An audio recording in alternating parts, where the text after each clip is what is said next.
Welcome to The Explainer. Today, we are diving into something pretty mind-blowing.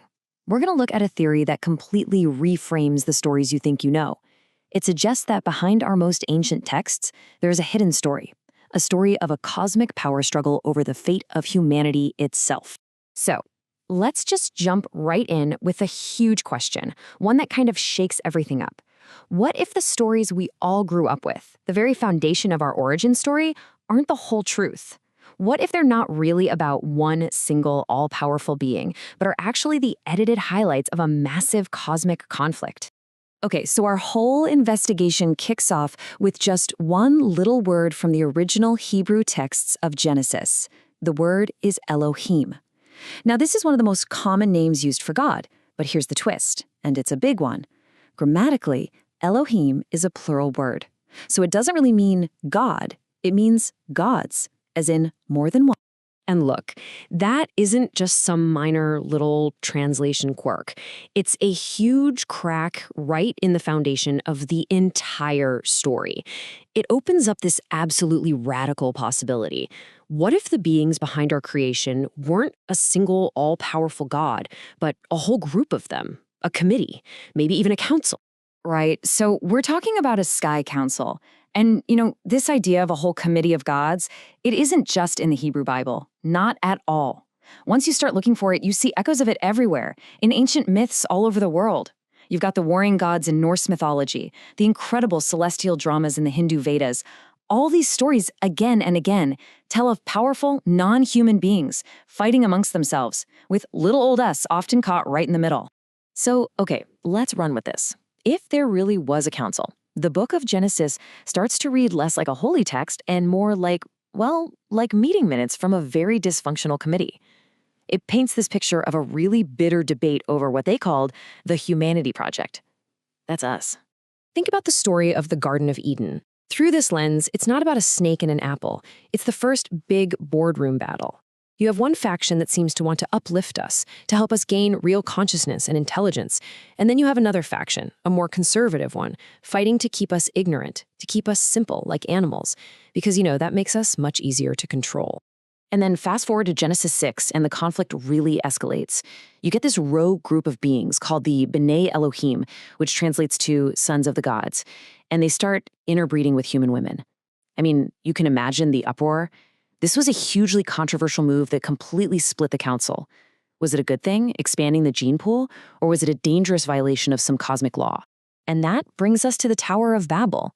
Now, what if that story isn't really about punishing human pride? What if it's actually an account of the council looking down, seeing humanity united, working together, making incredible technological leaps, and getting absolutely terrified? They thought we were getting too powerful too fast. So what was their solution? Smash it all, shatter our civilization, scramble our languages, and basically send us right back to the Stone Age. Okay, I know what you might be thinking. This is all fun, but these are just ancient stories, right? Metaphors from a time before science. But what if they're not? Here's where it gets really weird, and frankly, a little unsettling. The core idea of this story, a council of advanced beings secretly managing Earth, is now being echoed by some very credible, very modern-day whistleblowers. We're talking people from the highest levels of government and the military. Take Chaim Eshed. In 2020, this guy, the man who ran Israel's entire space security program for almost 30 years, came out and made this absolutely stunning claim. He said a galactic federation of extraterrestrials is real. He said they have a base on Mars, and he said they're in contact with the US and Israeli governments. I mean, just let that sink in for a sec. And it's not just him. You have the late Edgar Mitchell, an Apollo 14 astronaut, the sixth man to literally walk on the moon. He spent the last years of his life saying over and over that we are not alone. He was convinced this information was being suppressed and that we had to declassify it so humanity could finally join the larger spacefaring community. And the list just keeps growing. I mean, the chorus of these high-level voices is staggering. We're talking about Christopher Mellon, a former Deputy Assistant Secretary of Defense; Luis Elizondo, the guy who ran the Pentagon's UAP program; French intelligence officials; physicists who've literally briefed presidents on what they claim is recovered non-human technology. A picture is starting to emerge from the shadows, and it looks eerily similar to what our ancestors were trying to tell us all along. Okay, so this is where we connect the dots. This is the critical link. What if those ancient debates never actually stopped? What if their conflicts are still being fought today? Because when you look closely, the core arguments of the Sky Council seem to map perfectly onto our biggest, ugliest 21st century crises. It's almost as if the same battles are still being waged right over our heads. Let's take a look at the Mayan creation myth, the Popol Vuh. It's actually called the Council Book. In it, there's the story about the creators making a race of humans that were just too perfect, too smart, too perceptive. So after a little consultation with the other gods, they decided to dumb them down. The story says they sprayed a mist or a gas over them that damaged their senses, so they could only see what was right in front of their faces, deliberately impairing humanity's perception to keep us docile and under control. Does that ancient warning ring any bells for you? I mean, think about it. We now know, for a fact, that decades of leaded fuel emissions caused real neurological damage and literally lowered the IQ of entire populations. We worry constantly about the industrial chemicals in our air and our water, and we can all see this deliberate shift in education, right? Moving away from broad, critical thinking towards just narrow, job-specific training. It feels like that ancient debate over our intellect is still very much alive. And it's the same thing when you look at resources. The ancient debate was about controlling our access to knowledge, right?